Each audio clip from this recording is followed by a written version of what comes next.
United states of America के नए president Donald Trump renewable energy के ज़्यादा बड़े फैन नहीं हैं और ये पता चलता है उनके पुराने कार्यकाल की कुछ पॉलिसीज को देखकर।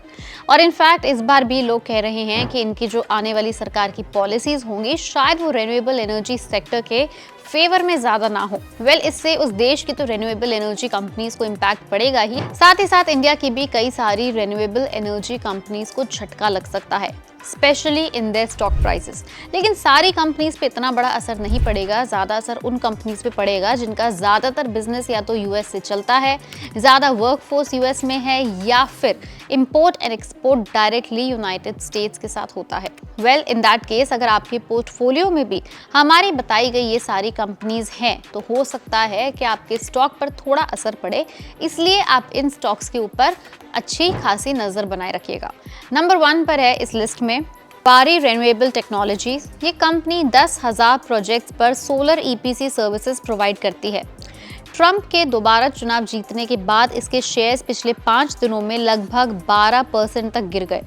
अभी फिलहाल ये लगभग 1480 रुपए पर ट्रेड कर रहे हैं। वहीं ग्रुप की दूसरी कंपनी वारी एनर्जीज के शेयर में भी पिछले 5 दिनों में तकरीबन सेम यानी कि 12% तक की गिरावट आई है। कंपनी का कुछ ही दिन पहले आईपीओ आया था जिसके बाद शेयर ने काफी अच्छा लेवल टच किया था, 3,700 रुपए तक का लेवल, जबकि अब ये 2,916 रुपए के करीब ट्रेड हो रहा है। कंपनी का 90% से ज्यादा एक्सपोर्ट बिजनेस यूएसए से आता है, जो कि कंपनी के रेवेन्यू का लगभग 57% है। इसीलिए इन्वेस्टर्स के जरिए एक सेलिंग पैटर्न देखा जा रहा है। दूसरी कंपनी है इस लिस्ट में प्रीमियर एनर्जीज। ये कंपनी देश की दूसरी लार्जेस्ट सोलर सेल मैन्युफैक्चरर है। पिछले कुछ दिनों में नेट प्रॉफिट में 280% तक की बढ़ोतरी के बावजूद इसका शेयर पिछले 5 दिनों में करीब 14% तक गिर गया। फाइनेंशियल ईयर 2024 में लगभग 31.2 मिलियन यूएस डॉलर्स के सोलर सेल यूएस को एक्सपोर्ट किए गए थे। इसके अलावा 3rd नंबर पर है वेबसॉल एनर्जीज के शेयर्स। इसमें भी भारी गिरावट देखने को मिल सकती है। इसमें लगभग 21% की गिरावट आई है पिछले कुछ दिनों में, जो कि 1560 रुपए से लेके 1220 रुपए तक शेयर को ले जा पहुंची।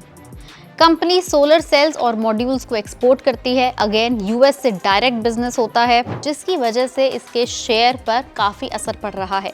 लेकिन हम ये नहीं कह सकते कि इन कंपनीज पे या फिर इन शेयर्स पे लॉन्ग टर्म तक असर पड़ता रहेगा। ये जैसे ही प्रेसिडेंट बनने की खबर आई उसके बाद का थोड़ा सा आफ्टर इफेक्ट्स चल रहे हैं, इसलिए हमने कहा कि आप इन कंपनीज के शेयर पर एक अच्छी खासी नज़र बनाए रखें। बाकी जब सरकार प्रॉपर बनती है, किस तरह की पॉलिसीज निकल कर आती हैं और वो इंडियन मार्केट्स और इंडियन इन कंपनीज को किस तरह इम्पैक्ट करेंगी, उसके लिए आपको बने रहना होगा हमारे चैनल पर। वीडियो पसंद आई उसे लाइक करें, शेयर करें और चैनल को फॉलो और सब्सक्राइब करना ना भूलें।